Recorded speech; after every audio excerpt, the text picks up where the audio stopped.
Si je vous dis que tout ce qu'on vous a appris à propos des premiers pas de l'homme sur la Lune est un mensonge fomenté par les États-Unis pour gagner la course à l'espace durant la guerre froide, et que j'ai pour preuve un documentaire réalisé par William Carell, un documentariste de renom, et diffusé sur Arte, est-ce que vous allez me croire? Si oui, grave erreur.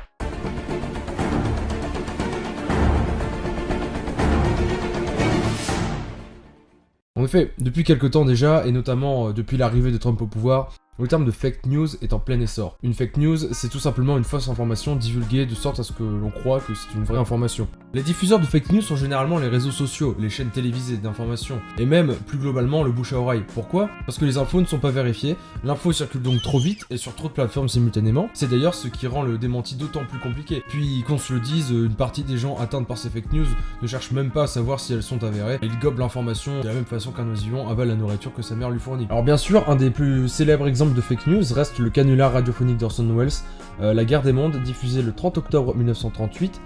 Pour des dizaines de milliers d'auditeurs, cette émission annonçait réellement le débarquement sur Terre d'une horde de martiens agressifs venus de nulle part.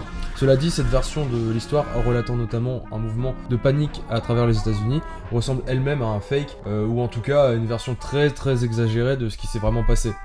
La fake news n'est pas une idée du 21e siècle. Flashback. Depuis toujours, les fake news abondent, que ce soit dans les journaux ou quoi que ce soit, ou dans le bouche à oreille, comme on avait dit.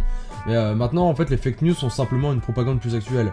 Elles sont avant tout un moyen de descendre la cible auprès de l'opinion publique. Or, quand l'opinion publique ne vous soutient plus personne ne vous soutient. Et en effet, les fake news ont bien souvent une opinion politique, que ce soit par le biais d'une personne en particulier ou par le biais d'un parti. Ces mensonges reposent sur la crédulité des lecteurs, les internautes, auditeurs ou spectateurs. Bon alors, les plus connus naissent surtout aux États-Unis, avec par exemple la légende de la Terre plate ou la dangerosité des vaccins, qui causerait des formes d'autisme chez les enfants.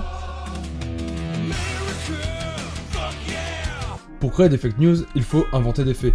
Kellyanne Conway, de l'administration Trump, est allée jusqu'à inventer de toutes pièces un massacre au Kentucky afin de justifier l'interdiction faite aux ressortissants de 7 pays musulmans d'entrer aux États-Unis. Cela dit, certaines fake news reposent sur un fond de vérité, les rendant ainsi encore plus crédibles. C'est d'ailleurs le principe qui suit le documentaire de William Carell.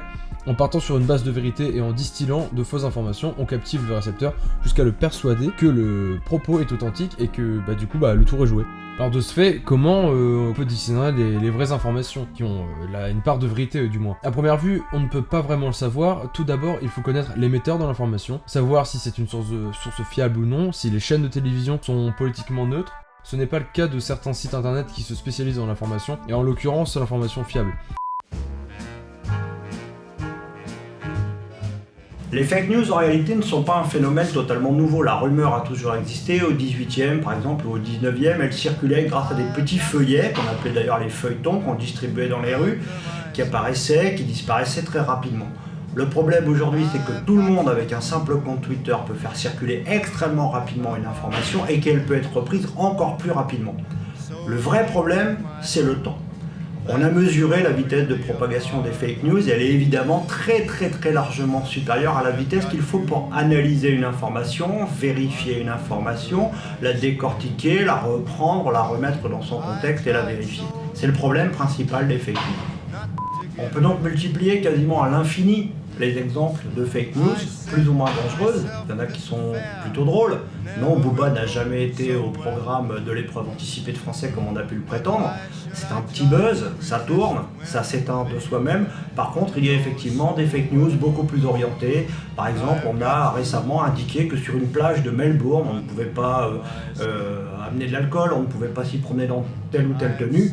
Deux problèmes, la municipalité n'a jamais communiqué sur aucune interdiction relative à ces plages, d'autant plus qu'à Melbourne, la municipalité ne gère absolument aucune plage. Mais le meilleur conseil que je peux vous donner, c'est de penser par vous-même. Documentez-vous, regardez les sources, cherchez tout le temps pour savoir si ce qu'on vous donne comme information c'est pas une bêtise. Alors face à toute cette intox, certaines mesures sont envisagées par les gouvernements. En France, le projet de loi anti-fake news de Françoise Nyssen fait polémique car la question se pose de savoir jusqu'où on peut aller dans ce domaine sans que cela devienne liberticide. Quelles sont les limites ?